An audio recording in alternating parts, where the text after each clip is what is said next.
This is our clamp and push-in field wireable. This connector has 3 parts. First is the plastic back shell, the housing,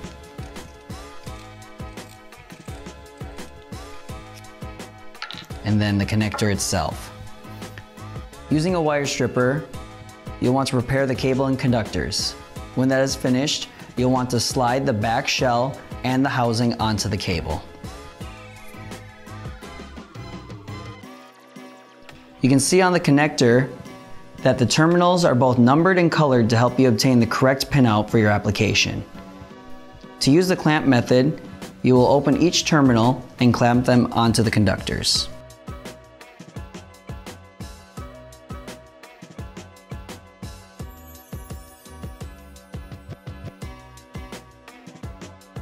Once they are secure, you'll then want to connect the housing to the connector and lastly, the back shell.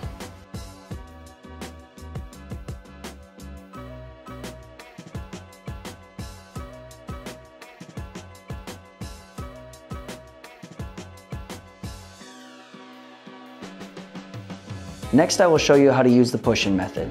You can use the push-in method using solid conductors or conductors with ferrules. Instead of opening up the clamps, you'll be able to just push in the conductors into each terminal.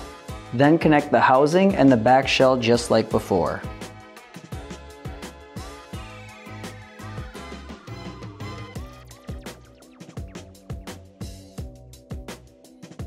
Here we have our solder termination field wireable. This field wireable has 5 parts. First, the compression nut, the compression ring and the rubber cord grip, the housing, and the connector. You'll need a solder iron and a wire stripper to assemble this field wireable.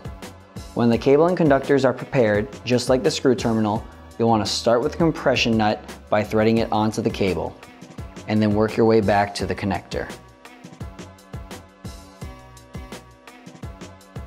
Then you'll want to solder each conductor to their corresponding solder cup. If you look closely, you'll see each of the terminals are numbered to help you achieve the desired pinout. For each solder point, you'll want to thread the copper into the cup and add a little solder to hold it there. I recommend working from the inside out to make it easier for you. Once you've completed soldering your pins, you'll want to assemble the housing, cable grip, compression ring, and the compression nut together. And once you have that tightly secured, you're good to go.